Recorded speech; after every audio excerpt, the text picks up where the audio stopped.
Well, joining me now is Art Del Cueto, National Border Patrol Council spokesman. Art, thanks for joining me. Thank you for having me. So we've seen this situation at the border, Del Rio in particular, all those migrants under the underpass there. The Biden administration says it has deported a lot of them, but it seems as though a lot of them have actually are ending up in the United States anyway, right? Correct. A huge number are ending up in the United States. And I want people to understand that's been a focus point for the last couple of weeks, is the individuals that were in Del Rio. But the reality is this administration has released close to 600,000 already individuals since January to now within the United States.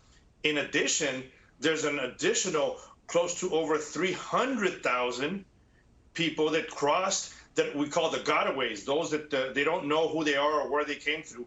And those are the gotaways that a lot of people are concerned with because you don't know who they are. It's just, they're people that you just have no idea where they came from.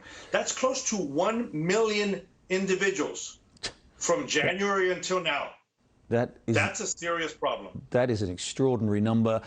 Just let me ask you about these remarks from the president and others about those famous images that we saw last week of border agents on horseback. The president condemned them. The vice president condemned them. DHS Secretary Mayorkas condemned them, said they were terrible. This was there would be consequences for them. Oh, and then, by the way, said, "Oh, we'll have an investigation." So they've reached the verdict before they've actually conducted the investigation. But I'm wondering, what Border Patrol, what are people who are trying to enforce the border? How do they react when they get treated by their own political leaders like that? I mean, I think it's very harmful that you have the president of the United States already condemning them and the secretary not speaking up. Remember, the secretary, he has a direct insight where he can look at the policy, he can look at the training manuals and see that what these individuals were doing was 100% legal within the law. And furthermore, they were not harming anyone. What they were doing was trying to control the horse so the horse would not harm those individuals that were breaking the law. But once again, all this has happened because the current administration has raised their voices and allowed lawlessness to happen in this country. They've allowed the law enforcement, Border Patrol at this point, to be disrespected, and that's why that is happening. You know, I talk to agents all the time, and they themselves have said, as recently as this morning when I was talking to one, we had a difficult time under President Obama, but at least there were some laws that we could enforce. Under this current administration, we can't enforce any of the laws. And when they try to enforce them, this administration throws them under the bus and paints the wrong picture to make the agents look like the bad guys. This is truly disgusting from our leadership. Do you think this administration actually has any real interest whatsoever in securing the border? I mean, they make a few thousand token deportations of people to Haiti, but as you've just given us extraordinary numbers of maybe up to 1 million people since the beginning of the year possibly coming in. Do you think they have any desire whatsoever or any intention of securing the border?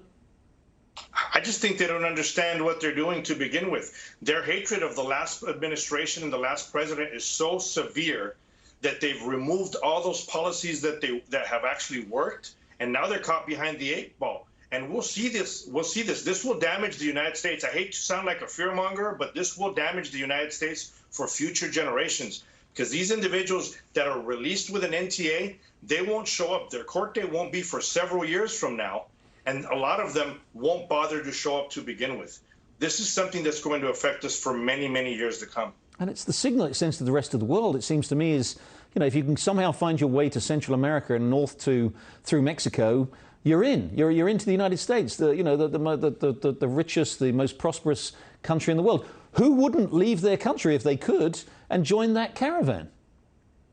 You know, for all the things you hear, a lot of politicians talking bad about this country, there sure is a whole bunch of people that want to come here. So, you know, that alone proves this country is the best that there is. And in order to preserve that, we have to have a proper vetting system.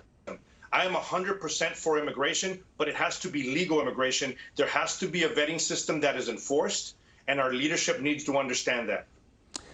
Del Cueto, thank you very much indeed. As you say, why do so many people want to come to a country which is apparently so irredeemably racist and unjust? Thanks very much for joining us.